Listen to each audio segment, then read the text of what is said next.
started the recording already. Okay, y'all. so, so you want to be a publisher, or okay? So growing up in the 90s, did you watch Living Single and want to be Khadijah and dream of starting your own magazine, or have dreams of starting your own indie publishing company? Well, today we have a guest who has done both of the damn. Can we cuss on YouTube? We have a guest who have done both of those things. Her name is Shae Anderson, Shae Butter, otherwise known as Dr. Anderson. And Dr. Anderson is currently the chief editor of the Turning Point Tribune. She has been a publisher. She has been a ghostwriter. She has been an editor. All of any writing gig you can think of, she has done it. So this is Dr. Anderson. I'm going to let her introduce herself. Go ahead and do that for the people, Shae. I will. Yes. Dr. Anderson, though, I'm mostly Mama, Shae Butter, Shae Baby, Shooby, which are my favorites. But yeah, so Dr. Shae Anderson, I am a former educator. I mean, I guess I'm always educating, but in the traditional sense. I spent probably close to 20 years teaching at the high school and collegiate levels, and then transitioned into nonprofit leadership. And now I have a co-working space. I just launched a community news magazine, and I'm still doing some nonprofit work here in my community. All right. And since she introduced herself, I'm sorry, I didn't introduce myself. My name is Yvonne McBride. This is Yvonne McBride Lit Life, and I created this channel to help you to inspire Black, Brown, and Indigenous women to pursue their writing or travel or next life dreams, right? So as you heard, Shae has done a lot in her years on this earth. She has had a mini metamorphosis concerning her gigs, her writing life. And I just wanted to have her come on here to show you that it can be done, how she did it, and to share her current work, which is inspiring. So, Shae, tell us about the Turning Point Tribune. Tell us about that. Okay. And I left out one of my most favorite experiences, which was my time when we used to kick it back in the A as a bartender and bar manager, which, that always surprises people, but it was some good times, is all I'm going to say. But yeah, so the Turning Point Tribune has always been like all things English and writing are my passion. I was a writing professor for freshmen and then upper class students, but all things writing. I dabbled with a magazine years ago when I was living in the Atlanta area, and just growing up in high school, I don't know that I dreamed of, you don't really like in the 90s, we just were one day at a time. So I don't know that I had any particular dreams. I knew I was probably going to go to college because my parents weren't going to have it any other way. And I think I actually wanted to go to beauty school, and they were like, yeah, no, ma'am, you go to college first and then go to beauty school. No, ma'am. Right. They went with it. But I did like to read magazines like Vibe, Hype Hair, Essence, Sophistica's Black Hair, like every magazine imaginable was a thing for me growing up. And so in recent years, I just kind of saw a gap, not just here locally, but kind of in our region for not just a newspaper and not just a magazine, but like a media outlet that kind of went back to the essence of the publications that I really liked in the 90s and that were, a part of my childhood. Right. And right now, where is what is it? It's a weekly or a monthly? What is it? The plan, we just look, man, we can't be on this interview laughing. I'm be saying something that's going to be on your YouTube channel. Well, It will be weekly. We just Okay. launched our second edition today. Still kind of trying to work out the kinks to figure out what day works best. And right now, it's feeling like Friday might be it for us, because it is getting back to the days of when people like to really read articles and content. And I know social media and texting has really moved us away from that. Right. So this publication is different in that regard. But today was our second issue. We launched officially. I've been talking about it for a minute, but we officially launched July 15th of this year, July 16th of this year. Okay, so what is it? What is the theme? What is the tone of the magazine? And you haven't said what city it's based in. Oh yeah, I'm based in Columbus, Georgia. And the community voices, which are our contributing writers right now, are out of Columbus and Atlanta. But we're open to writers from anywhere. But one of our the goals is to have content from other communities, surrounding communities like Auburn, Opelika, as far as Bisley Grange and Peachtree City, and then over towards Middle Georgia as well. So, yeah.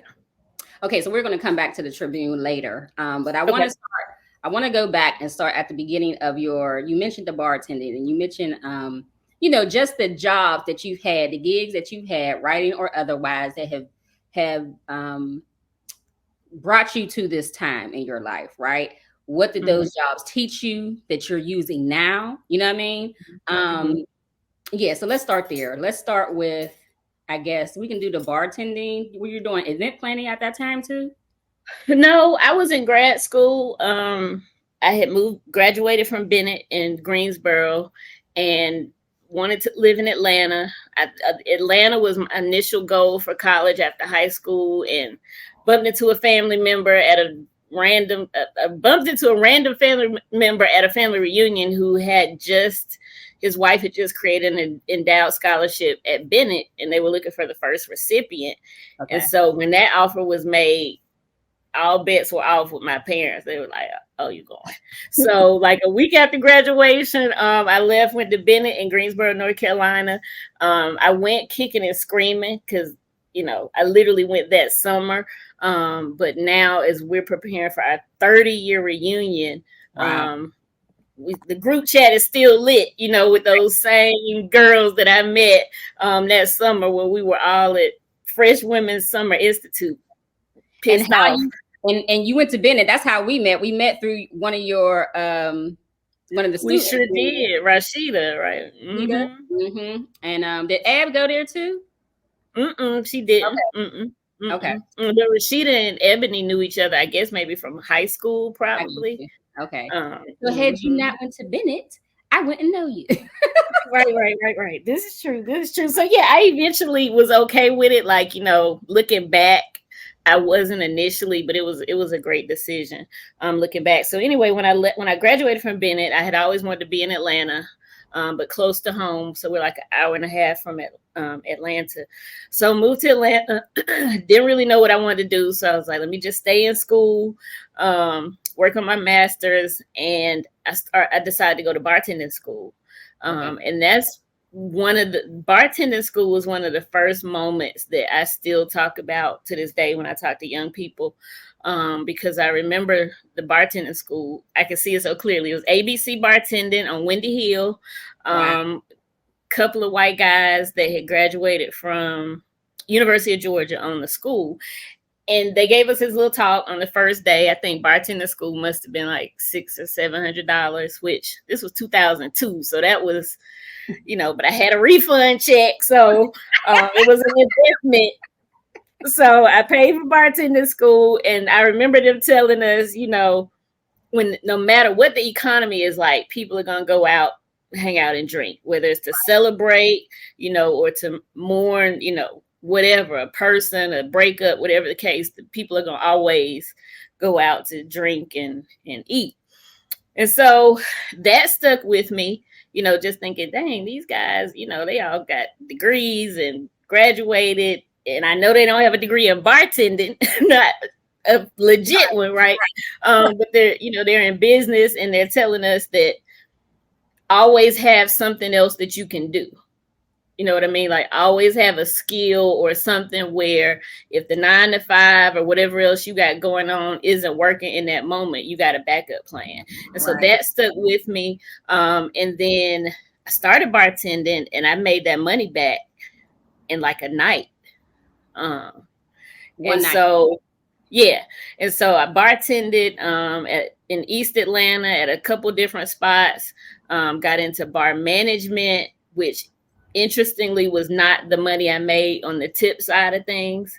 And then fast forward, I had my daughter dial back on the bartending, moved to Columbus, started teaching high school. And I can, without a shadow of a doubt, say I made way more money bartending than I did my first year teaching 9th grade English. Of course you did. Of course you did. Like that was the next lesson. I was like, oh, wait a minute. And I was working, bartending, you working a few hours a night and it's late, but I was, young. I didn't have responsibilities, so I could navigate that. But then I started teaching and I was like, I'm making a very little bit of money and working Especially a lot of Georgia. hours. Yeah, and when you enjoy what you do and you really care about the kids, you're teaching, but that's not really the primary. It's you mama, you auntie, you counselor, all the things. So yeah, so that was, that was a few of the lessons. Okay. Just so up to that you point. started teaching English, I'm assuming. And this is you were still in school, you had still doing your bachelor's? By the time I moved to Columbus, I had already been teaching adjunct at the collegiate level. Okay. At some schools in Atlanta, and my daughter was 2. Daycare even back then was super expensive, and I was doing some paralegal work at my cousin's law firm at the time, but I just needed full-time work, but more importantly, I needed help with my daughter. So I decided to move back to Columbus, and I was like, okay, God, well, I'm gonna just take the first job I get. My dad dropped my resume off. I got a call from Carver High School. And, I will forever be thankful. I always tell people if I ever go back to teaching high school, it will be wherever Mr. Lindsay is principal, because he, in my opinion, was the greatest principal to work for. And I went to that interview and it was basically like, how you feel about 9th grade English? Like, okay. And I got my book and my key and new teacher orientation. I'm still friends with some of those ladies to this day. And that was like 2008 that I did that. Okay, so let's talk about, I guess, freelancing work or work outside of getting like, a paycheck. Did you start editing before you, I'm assuming you did, but you started editing before you founded UrbanEdge Publishing, before you thought about UrbanEdge Publishing? Yeah, I did. I did start editing again during my Atlanta days, and in those days, well, the early 2000s, social media wasn't a thing yet. So everything was just, connections and meeting people and people truly like knowing what you do and connecting you with somebody who needs what you do. So that's how I ended up getting a lot of editing work. Back then street lit was a real popular genre. So I did a good bit of that and dabbled in some other stuff. So yeah, I started editing first and then eventually started my publishing company in 2008. Does that include ghostwriting too, or did you? At that time, I wasn't really ghostwriting. That came later when people just kind of started asking, if that was something I did or a service I offered. Okay. So basically you started editing out of people needed the services and know you did that. So you didn't have to, like, just like you said, social media wasn't a thing. You weren't advertising it on a website or anything like that. It was just word of mouth and networking, right? Yeah. I wasn't putting up a post about it, in 2004. Right. 2004, we were still in MySpace. Were we on MySpace? I can't even remember. Right. Okay, so let's talk about UrbanEdge Publishing. UrbanEdge Publishing was an small indie publishing company that she co-founded with Sky Banks, her partner.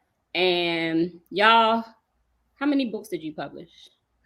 Probably about 25. I started it in 2008 by myself, actually. Okay. and with Ashanti Jackson was the first. Yes. Okay. Yeah. Jason Eden. And then Sky was the second author that I published, Soul on Fire. And years her week some week well, I won't say somehow because I know how, but her book just it stayed alive for forever, and I think it probably still is because it's very relevant, probably even more so now. But I realized, just from working with her in the publisher author capacity, that we had very different skill sets. So she came on board as a partner, and between then and probably up to the pandemic, we probably published about 25 books as a traditional publishing house. So that meant, we got all kinds of submissions all the time, and Right. vetted them and selected authors.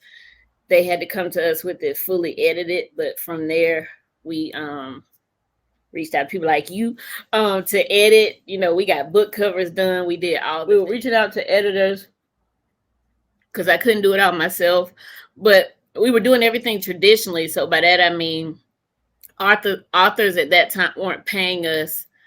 We weren't a vanity press. Right. We were getting bookmarks and Right. hosting book launch celebrations. In Atlanta, we went to Chicago, other places to host those.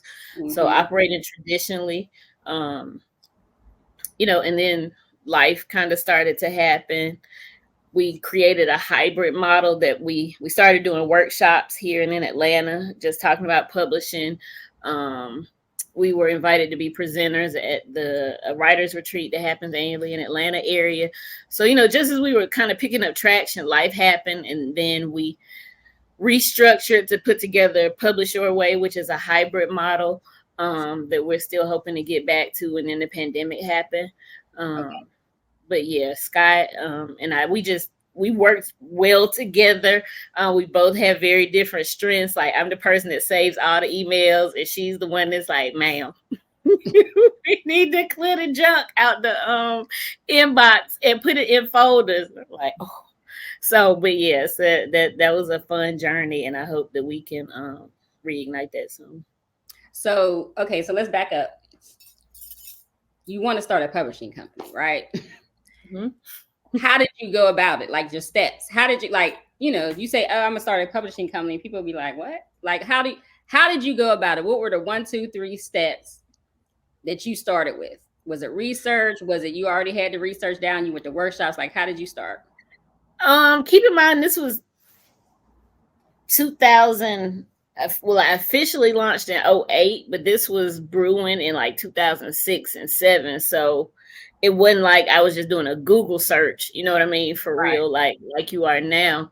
But having edited when I was in undergrad, I did an exchange program at NYU, and I spent that semester interning at a literary agency in New York. It was Virginia Barber, which I think is no longer in existence, but it was one of the top agencies at that time. So I knew a good bit about, what needed to happen and how things work. And I think Craigslist might have been a thing at that time, before it got real weird. It was people's go-to for like finding work, which might have even been how I found those editing opportunities. And I just, came up with a name, got a logo. Back then you couldn't go on Fiverr and get a logo for 30, all of that stuff was just more expensive. More of an investment back then. You couldn't just DIY it on Canva. But Craigslist is how I just put a post out there. Ashanti found me, we met, she had an amazing project, and I just learned, which tends to be a recurring theme in my life, is learning as I go. And I guess I like the challenge of it. So we figured it out. Yes. She sold a lot of books. We had an amazing book launch celebration there in the Atlanta area. And then Sky came on with Soul on Fire, and it just went from there. Okay. So again, we're going to break it down. When you want to start publishing, right? Or a company, how do you get your, because you said it was traditional publishing, you weren't doing vanity press, right? So how did you get the people who came to you, how did you get their books in the market? Again, back then it was relationships. Right. You know, and I see that so often now when I see people on social media, you know, even locally, who are struggling with a thing, and you just got to have people like you just do. I don't know how else to say it. And then that was work. You have to come out of your house and network and get into you do. Yes. If just because you build it, and I say that, you know, even as somebody navigating, figuring out what my brick and mortar is truly going to look like, just because you build it doesn't mean they're going to come. It doesn't mean they don't want to, but maybe they don't know. Maybe they don't know about you. Maybe you're not targeting the right market. Right. So, but, you know, that's all we knew back then. So we were, again, networking. We weren't selling on social media. We were setting up at coffee shops. Right. It was street promoting. Mm-hmm. Yeah, getting a table at Greenbrier Mall, setting up at books, like actually calling bookstores, and you know what I mean, maybe sending emails, but that was it. We weren't, you know, we didn't have the benefits of social media beyond, you know, Craigslist, really. Right. So it was people. It was people dealing with people and relationships. Right. And let's talk about working with writers. Let's talk about working with writers who, I have a book and I want you to publish my book, and how to go about this. Let's start with that experience. And especially like novelist writers, because most of the people that you publish were like first time, second time writers who hadn't had a big publishing opportunity, right? Mm-hmm. Okay, so let's talk about that. Writers are creatives. Yes. Which I recognize. I'm a creative. But I was kind of on the other side of it, you know, when I had my publisher hat on to some extent, aside from what people don't see behind the scenes, like with the overthinking or the procrastination and all of that. But what we found was that there are quite a few people who had written amazing projects. And that was it. To be able to say they had a publisher, or to see it in print, or to hold it in their hands, was kind of the end of the road for a lot of people. Mm-hmm. Those goals are different. That's why some people go self-publishing, some people go traditional publishing. It's like your goal to write a book. Some people just want their story out and to have it and say they did it, right? Right.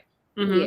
Yeah. But that always fascinated me, because why would you do all that and pursue all this just to let it sit, you know? And it wasn't every author, but there were some where we had to say, people are buying you.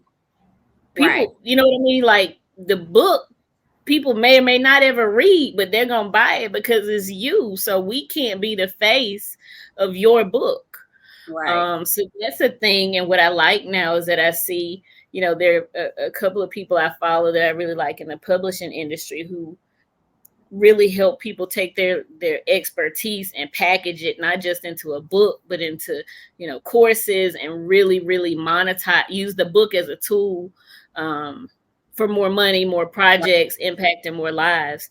So working with writers is interesting. You learn to kind of spot where people are in that journey real quickly. Let's talk about the editing process. Were most of them open to editing? They were. Okay. Most of them were. And I find now, you know, because I'm shied away from editing a good bit, because it's time consuming to be done right. Yes. And people don't always understand what that entails, or, you know, that you need to be prepared. You need to have a budget for that. Right. And so as I'm working with writers again, I'm finding myself having to kind of go into teacher mode and say, you know, set your feelings aside, right? It's a process. Set your feelings aside. Like even Stephen King got an editor. He got people, you know, that are telling him, you know, what to fit. And I, you know, and ultimately I'm like, writing is a process. good writing is rewriting. And even for me, when I'm writing stuff, I gotta put it down, come back to it, put it down, come back, do my own version of editing. But there's only so much of editing your own work that you can do because you're so familiar with it. Even if you step away from it for 2 weeks, to some extent, your mind is gonna fill in some of the gaps. So, and what you don't see, somebody else is gonna see. Yeah, and even if it's a serious email, I send it to somebody else to read. So people, think just because you wrote it doesn't mean it's just ready for prime time. Like, but it's not personal. So teaching, helping people understand that it's not personal, and it doesn't mean you're a horrible writer and should never write again. It's just a process. And you don't have to, especially when you're workshopping, if you go to workshop a piece, right, you have at least 10 other views on your piece. You're doing it to get better, right? And you may not agree with every critique, right, that you get from every person, but some of that is going to be resonant. Some of that is going to resonate with you. And you say, okay, I see what you're saying. So again, you can't take it personally. You have to go with an open mind because you're not always right, even if you if it's your piece, right? And they're coming from it from different point of views. When you put your work out there, how many people you want, as many people to read it as possible, right? And your workshopping, that's like a microcosm of your readers. Exactly. And everybody is not going to come to your work with your same perspective. So you need other eyes on your work. You do. Please be open to other people's suggestions, because it's only suggestions. Critique is a suggestion. You can take it or leave it. But yeah, I just wanted to, let's talk about that for a second, because especially when if you're not self-publishing, if you're not vanity publishing, you're going to have to get an editor. And which is the other thing too, when people self-publish, like if you're going through whatever these presses are that help people self-publish, you can't just write it and go print it out. You can, but don't. Just don't. Please don't do that. Yes, don't. Because you need help. You need help formatting. You need help making sure you don't have size 16 font. You gotta. You need more editing than proofreading. There are different levels of editing. You need content editing. You don't necessarily need a book doctor, but you need editing. Some people have submit something to me and say, okay, I need an editor, and I start editing for content. And it's a difference of what they think editing is. Proofreading is looking for sentence structure, periods, misspelled things. That's proofreading, right? But you need a content editor before you put any book out, even if you're self-publishing. And what I even tell people when I do take on an editing project is, I'm going to do my very best, and I think I do a pretty good job, but you're still going to need a proofreader, because now as editor, it's going to be as close to excellent as I can get it. But now I'm like the second version of you, because I'm familiar too. So it's really the best practice is for somebody else to do the final proofread. Now they should not have to edit, but they should, somebody else should proofread it. Proofread. Yes. Beta readers proofread. Yes. Okay. So UrbanEdge Publishing, you're thinking about somewhere down the line in the near future coming back to that, right? Okay. So let's talk about your years, many years as the nonprofit executive director of what nonprofit? I spent probably 10 years as the executive director of the Liberty Theater, historic African American theater here in the state of Georgia. Really kind of went into that temporarily to help out. And temporarily, many years later, I was still there. I'm no longer there, but it was an awesome learning experience. I met some awesome friends. Just proud of the work that I was able to do there. We secured a partnership with the Fox Theater which was, an amazing experience, going through the strategic planning process, all those things. And so in the process of that, I had also started my own nonprofit in honor of my father, which was at the time, it was an after school program for boys. I don't know why, because I have a girl, but it was an after school program for boys that I did for a few years. And then it moved into working with youth and young adults, like life skills, job skills, preparing for life after high school, all of that stuff. And so now I still operate that in his memory now. Pandemic happened, and I realized that after school space is not for me. I wouldn't have quit, but when the pandemic happened and I had a lot of time to think about it, so I'm hoping to be able to kind of share that framework with somebody else that wants to do that work, because we have a need for it, and pass that along. But in terms of what I'm doing now with nonprofit, my organization is a community partner with Black Voters Matter. So GOTV work, voter registration, things like that. And we're launching community fridge projects. So we'll be putting community refrigerators in a couple of areas in the community to help battle food insecurity. Okay, and that's all based in Columbus, or is it? Yeah, based in Columbus, the work we're doing. And then later this fall, I plan to start doing some workshops for people who are interested in starting nonprofits to really to talk about the things that you don't really know until you're in it. When you think about some of my experiences, the founder, and her name escapes me, of Black Girls Code. Okay. And her board of directors essentially ousted her from her own organization with $29 million in the bank. But, people sometimes get into, say they want to start a nonprofit thinking, it's a money grab. And it's not. It's not. It just is not. So if you get, and I want to tell people, really think about what you're doing. There are other ways to make an impact besides a nonprofit, because ultimately you don't own it. You don't own it. The community owns it. You could start a business and give back and still make an impact. So I want to make sure people are thinking through that process. And then if they're already in it, help them with, program development, strategic planning, and things like that. Right. Mm-hmm. Okay, so right now we're talking about current events, and you launched the CoWork Boutique in Columbus, Georgia. Tell us about the CoWork Boutique. Is it co-working or the CoWork Boutique? The CoWork Boutique.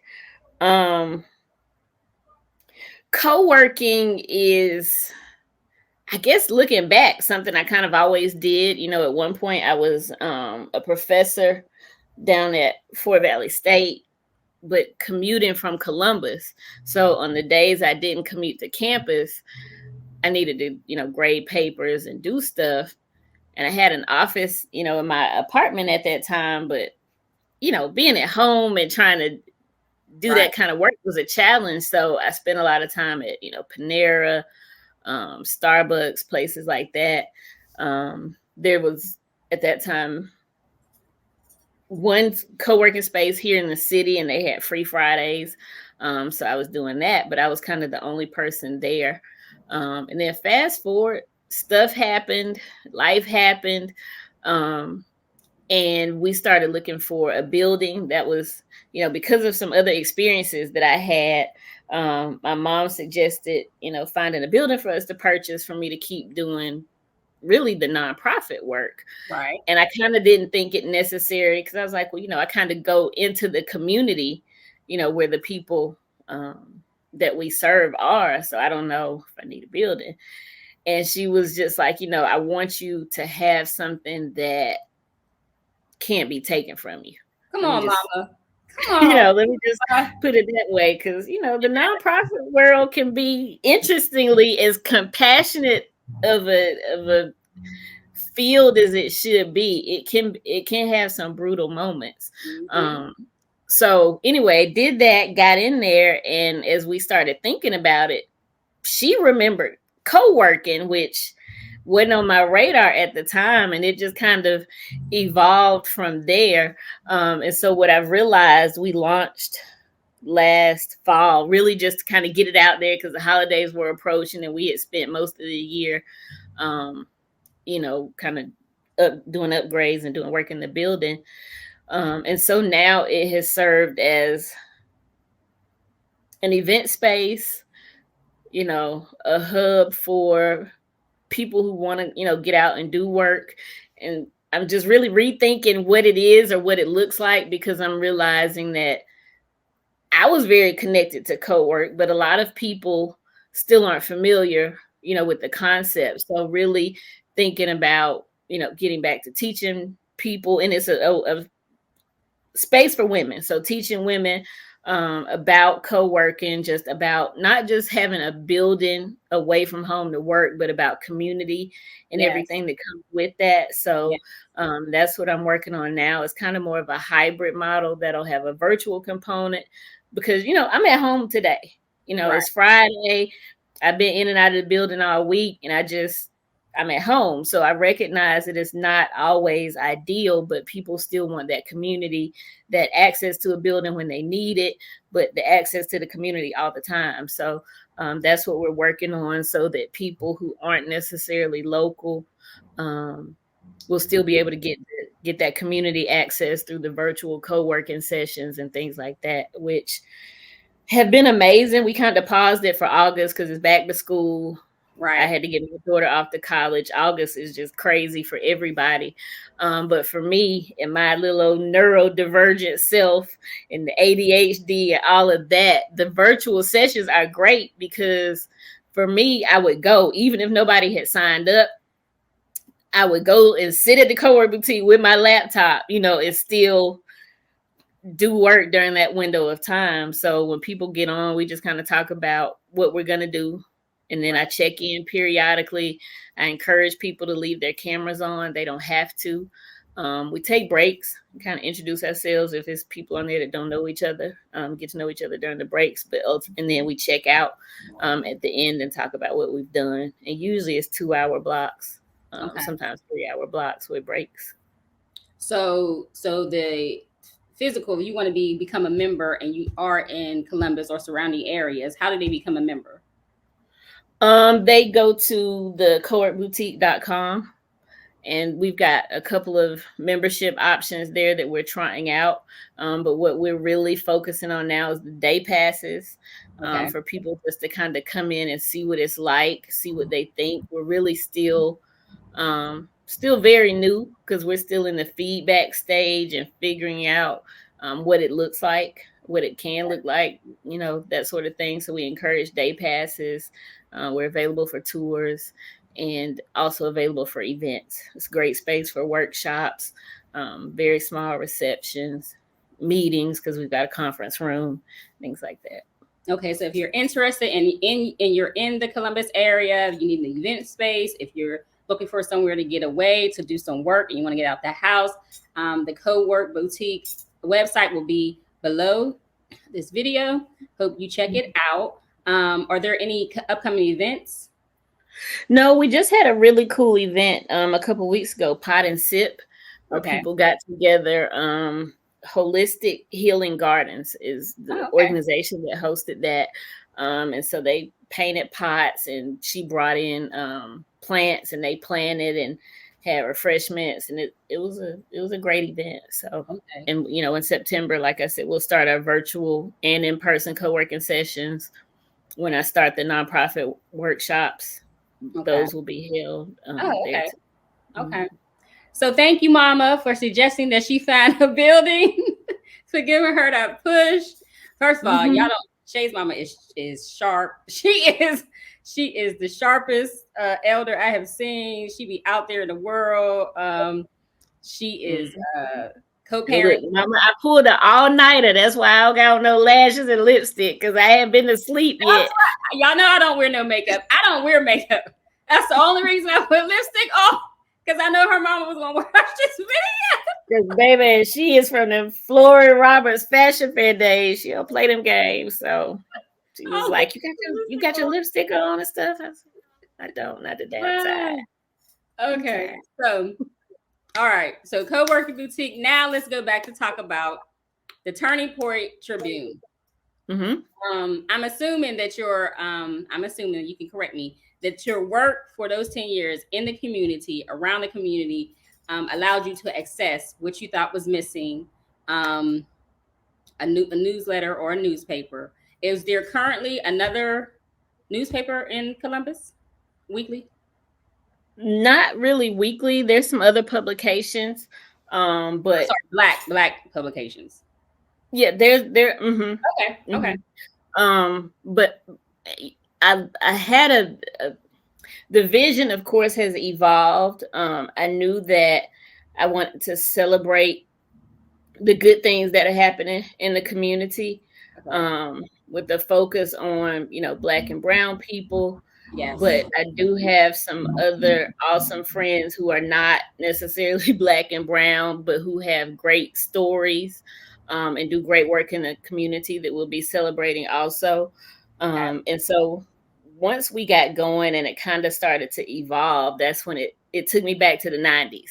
And I was just like, I want to create what I used to love growing up, the magazines, just that whole, like, I don't even know how to explain it. I wanted to have like that nostalgic feeling, where people feel like, oh man. And I heard a conversation the other day where people were talking about, the beauty industry is changing and not what it used to be. And I just remember the 90s, like, salon talk and hype hair, like it was, you could just smell the perm, you know what I mean? Like, I want the essence of those experiences.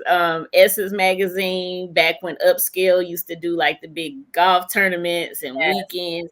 I just want to get back to that feel in a publication where it's really meaningful stuff that people want to read, is written by people, their neighbors, people in their community, and it helps you, it impacts your life. So that's, kind of what the vision is. So, what are the sections in the magazine? Right now we have health and wellness. Okay. So we've got the Mommy Doc, which is a section by a local pediatrician here in town, and we'll be adding some other sections from medical professionals. We've got, so in health and wellness, like for example, today we one of our writers is talking about meal prep in a jar, for how to change up your meal prep. We've got stuff in leadership, salon stuff. We've got a great hairstylist here in the area, E. Hosea Hicks, who just wrote his second piece about blondes, bobs, and pixies, summer cuts, and stuff like that. And then an awesome colorist young lady who does color. I forget all her credentials. Copper Williams, some of her work is featured in there. We've got stuff about charter schools from a friend of mine who's starting a charter school here in the area. We've got a school counselor who writes about social and emotional learning for kids. We just added the collegiate corner. So our first piece today was someone talking about her college experience, and setting students up for, so just a variety of stuff. We've got a news and entertainment section, so somebody who writes about music. Last time she wrote about Meg Thee Stallion. This one is about Biggie and Tupac no longer being a part of the top 5 conversation. Okay. Because they're not. Right. But people gonna be kind of up in arms. So I think she did a beautiful job with that.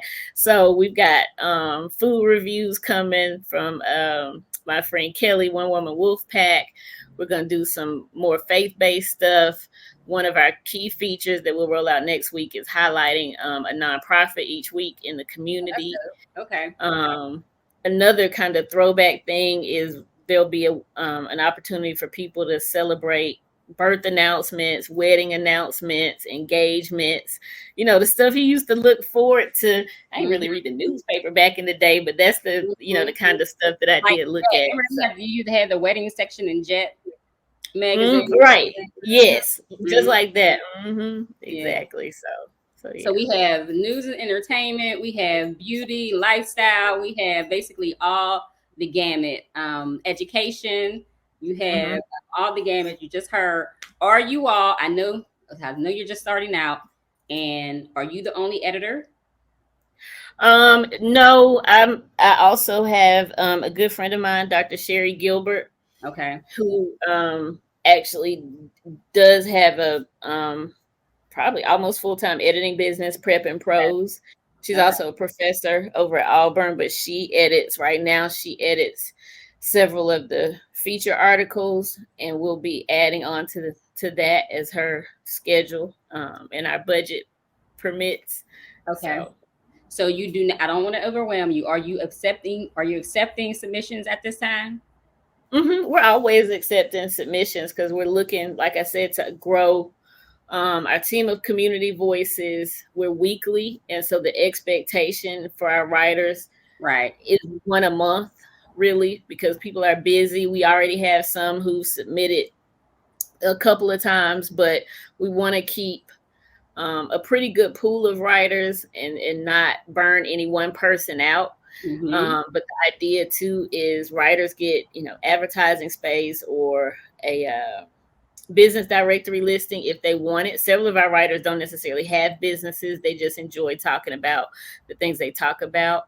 But we, if you're a business owner and you like to write and you don't mind growing as a writer, we, would certainly like to potentially, get them on board, because I'm still waiting on you to send me something. Right. And I might even see if you'll put on your editor hat. So I know you're going to cuss a little bit, but I will consider. I will consider both. I'll consider okay.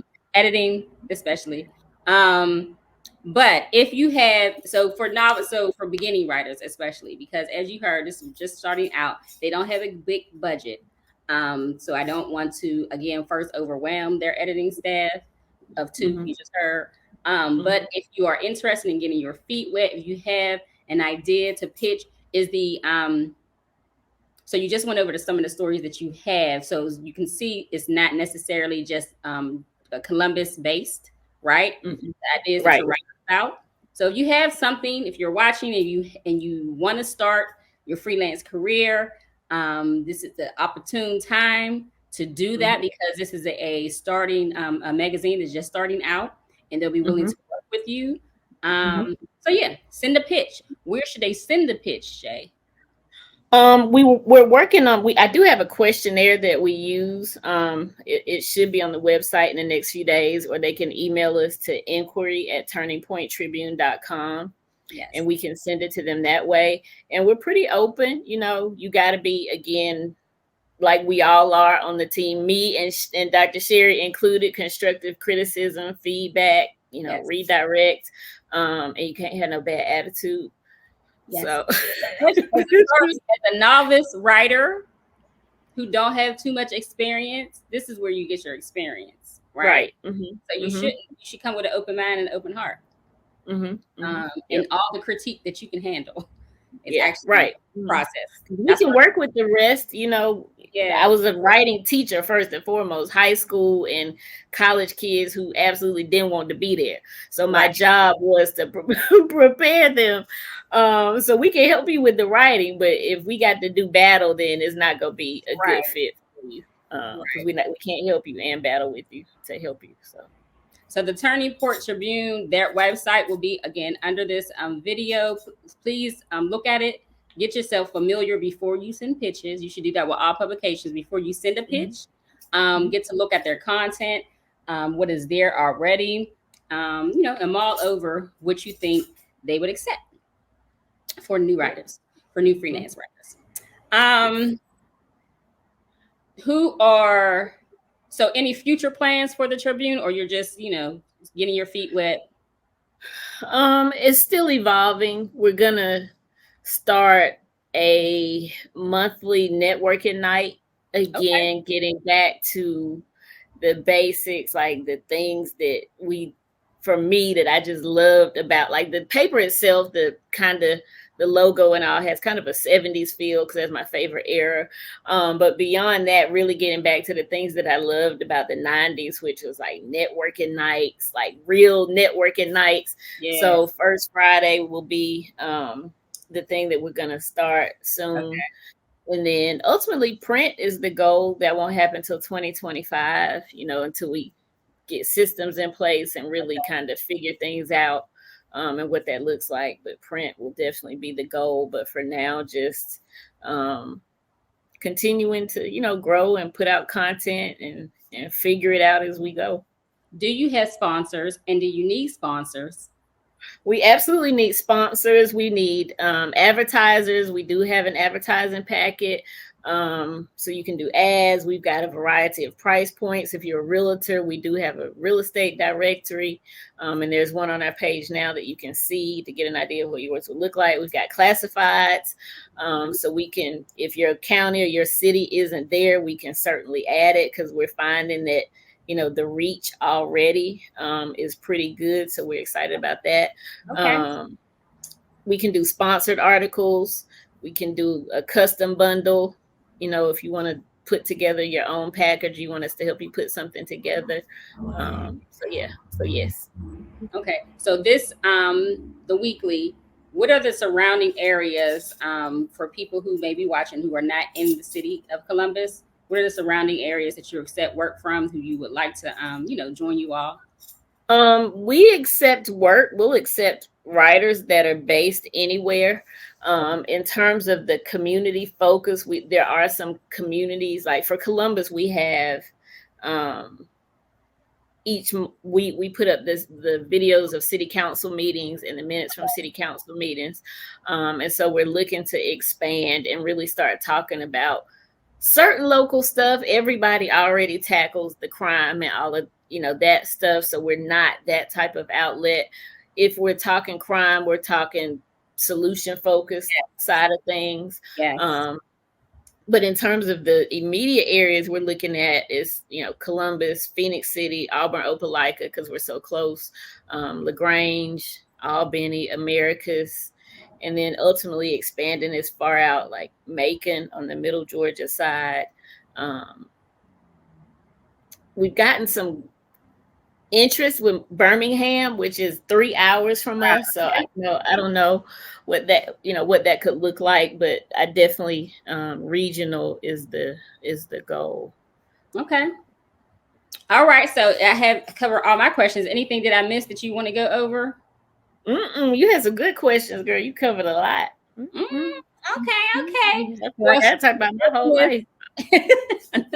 I'm like, because every job that you have prepares you for this moment, right? We go through life and we think, what did I do this for? But each gig, especially if you're almost in the same field that you want, your dream. What did you dream? You said you never dreamed of being a publisher, but did you want to write? Did you dream of being a writer? I just always knew I was good at it. Remember now, I said I wanted to go to cosmetology school originally. Right. Was my plan. And even when I was teaching, probably back when I was pregnant with Lily, teaching at Atlanta Tech, I really made a serious push to go enroll in the barbering program. Wow. Like I was going down there hanging out, talking to the barber instructors, like that was a thing. But by then I was, child, was Atlanta summer and that baby. And I just, I never went back to it. But cosmetology was my initial dream. I always knew my mom is a retired reading specialist. So, reading and writing has always been a thing. So I always knew I was good at it. I kind of knew I didn't want to teach. And she always said that she didn't want me to, she said the schedule was great. But there was so much more out there for me to do. So I did it. She never really encouraged that necessarily as a career, because it can be confining. At times, because I probably lean more to being a creative. So as life happened, I started to want to kind of do my own thing. So it's a dream being realized for sure. Okay, so we skipped over one thing, and she doesn't pop her collar about being a doctor, but I'm gonna pop it for a second. Let's talk about your degrees and how they have aided you in the work that you're doing, right? So you're a bachelor in what? Your English.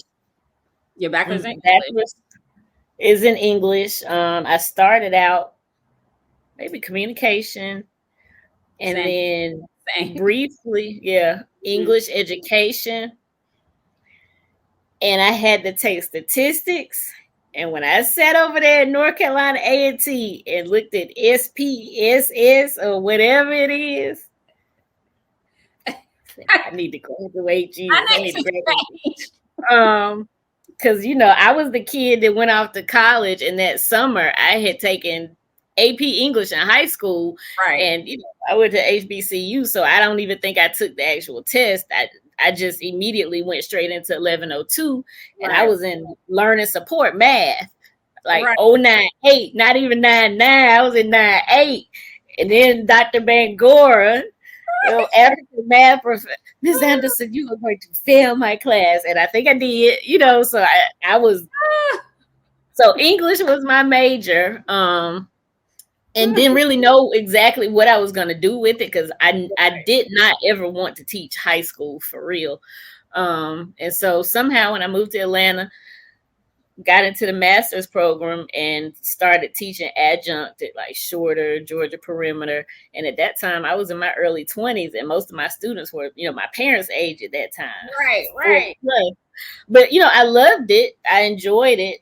Landed at high school when I moved home. But then when I finished the master's program, my parents were like, well, you might as well, since you're already teaching PhD. And for me, and I can be honest about it now, like, well, I ain't really want to go teach. I didn't want to go teach in nobody's high school, which was looking like, the obvious option. So I was like, okay, well, let me, stay in school, keep bartending. And it made sense because a lot of the professors I had for my master's program, which was in technical and professional writing, and then I went over into rhetoric and composition. So, which was a lot of fun. I got to tailor a lot of it, classical rhetoric, African-American rhetoric. So looking at like the Black church, I wrote about Black comedy, things like that. So it, the experience, because it was a traditional PhD. I went to class, I wrote a dissertation, it was very, very the traditional sense of the word. But it's an exercise in perseverance more so than anything, and I don't in any way like disparage or look down on people who are getting them now, but it was a different type of journey for us in that program versus, it wasn't no cohort. We wouldn't, I took 1 or 2 online classes by the end, and it was just because I needed the residency hours. So, it definitely shaped me just navigating that, But okay, so your master's is in what? Technical and professional writing. Technical and professional, and then your PhD is in what? Rhetoric and composition. Right. So you can see, we don't have to go where you can see how those things will help her establish or work, as a publisher. And create a newsletter or create a newspaper, right? Those things work hand in hand. Yeah, they did. They definitely did. And just the experiences. Again, I'm still friends with some of those people from that program, and of course the academic side of it, but just the discipline and the pushing through, even when it got hard. Now it took maybe 10 years because I stopped. I had a baby. I moved back home. I was on the fence about it for a while, and I was just like, I've come too far, invested too much to not finish. So it was, like I said, an exercise in perseverance when you start talking dissertation committee and feedback and revisions and changes and preparing for comps. And again, it was traditional, so I had to do a foreign language thing. So I had to translate a whole passage from French to English. And I had studied French since high school, so it was a lot. It was a lot. Yeah. It was a lot. But you got through it. I did. Well, thank you, Shae. We should have did this one live. I'm sure there are a lot of questions. But thank you. I appreciate you taking time out of your busy, very busy schedule. Y'all don't know. The scheduling to get this recorded, baby. Y'all don't even know. Okay. But thank you. I We want ain't gonna talk about to all the websites that we talked about are again going to be below. The Turning Point Tribune, the CoWork Boutique, all those going to be below here. Please check them out, both of them, especially the Tribune. Good writing there, good articles there. And again, if you want to pitch, if you are a beginning writer and have dreams of being a freelancer, this is the time. Go ahead, click the link, fill out the questionnaire. I'm assuming that's the first part. And, get started. But thanks, Shae Butter. I appreciate you taking your time. And yeah, we're going I miss you. We got to catch up soon. I I know. When I hit Atlanta, I'm gonna drive down there. I don't know when I'm coming. I'm supposed to come this month. But anyway, that's our conversation. Let me end this recording. Okay.